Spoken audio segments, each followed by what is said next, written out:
आप सबको जय मसीह की। मेरे प्रियो, आज मैं आपके सामने बाइबल में से हवा और आदम की कहानी लेकर आई हूँ। बाइबल के पुराने नियम की किताब उत्पत्ति में ये कहानी दर्ज है। ये कहानी मानव जाति की उत्पत्ति और पहले पाप के बारे में बताती है। जब परमेश्वर ने संसार की रचना की तो उसने आकाश, पृथ्वी, जल, पौधे, पशु, पक्षी, सूर्य, चांद और तारे बनाए। सब कुछ बहुत सुंदर और उत्तम था, लेकिन संसार में कोई मनुष्य नहीं था जो इन सब पर अधिकार करे। इसलिए परमेश्वर ने मिट्टी से एक मनुष्य की रचना की और उसमें अपनी सांस फूंकी और उस मनुष्य का नाम आदम रखा गया। फिर परमेश्वर ने आदम को एक सुंदर बगीचे में रखा जिसे अदन का बाग कहा जाता है। इस बाग में हर प्रकार के फलदार वृक्ष थे और उसमें जीवन का वृक्ष और भले बुरे के ज्ञान देने वाला वृक्ष भी था। परमेश्वर ने आदम को आदेश दिया कि वे बाग के हर वृक्ष का फल खा सकता है, लेकिन भले बुरे के ज्ञान देने वाले वृक्ष का फल ना खाए, क्योंकि जिस दिन वो उस फल को खाएगा तो वो अवश्य ही मर जाएगा। परमेश्वर ने देखा कि सभी जीव जंतुओं के तो जोड़े हैं, लेकिन आदम अकेला है, और उसने आदम के लिए एक सहायक बनाने के बारे में सोचा। इसलिए उसने आदम को गहरी नींद में सुला दिया और उसकी एक पसली से एक स्त्री बनाई। जब आदम ने उस स्त्री को देखा तो वह बहुत प्रसन्न हुआ और कहा, ये मेरी हड्डी में से हड्डी है और मेरे मांस में से मांस है। इस स्त्री का नाम हवा रखा गया। आदम और हवा दोनों अदन बाग में रहते थे और परमेश्वर के साथ उनके बहुत अच्छे संबंध थे। हर शाम को परमेश्वर उनसे बातें करने के लिए अदन के बाग में आया करते थे।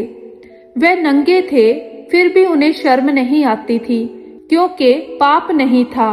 लेकिन बाग में एक चतुर जीव सांप, जो शैतान का रूप था, वह हवा के पास आया और उससे कहा, क्या सचमुच परमेश्वर ने कहा है कि तुम किसी भी वृक्ष का फल ना खाना? हवा ने उससे कहा, नहीं, हम सभी वृक्षों के फल खा सकते हैं, लेकिन परमेश्वर ने कहा है कि हम भले बुरे के ज्ञान वाले वृक्ष का फल नहीं खा सकते। अगर हमने खाया तो हम मर जाएंगे। सांप ने कहा, तुम मरोगी नहीं, बल्कि जब तुम वह फल खाओगे तो तुम्हारी आंखें खुल जाएंगी और तुम परमेश्वर के समान भले बुरे का ज्ञान रखोगे। हवा को वह फल अच्छा और ज्ञान देने वाला लगा, इसलिए उसने खाया और आदम को भी दिया। आदम ने भी वो फल खा लिया। फल खाते ही उनकी आंखें खुल गई और उन्हें पता चला कि वे नंगे हैं।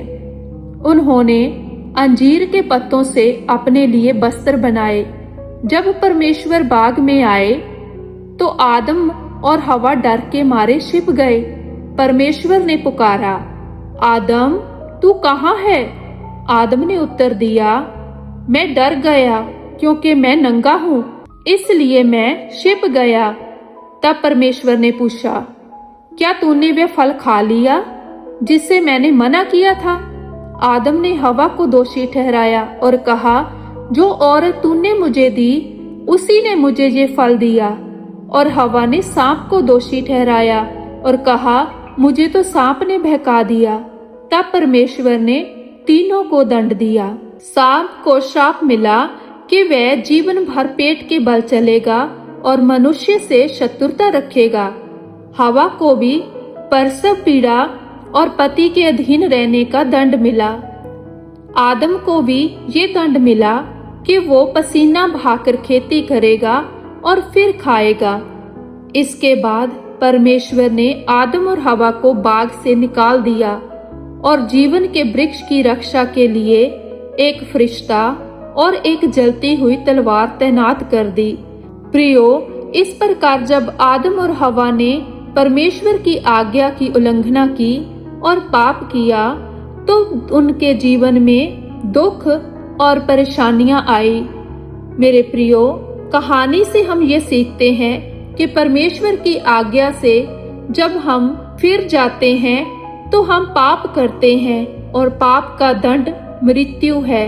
इसीलिए हमें हमेशा परमेश्वर की इच्छा के अधीन चलते हुए अपने जीवन में आगे बढ़ना चाहिए, ताकि हम अनंत काल का जीवन पा सके। God bless you all. आप सबको जय मसीह की।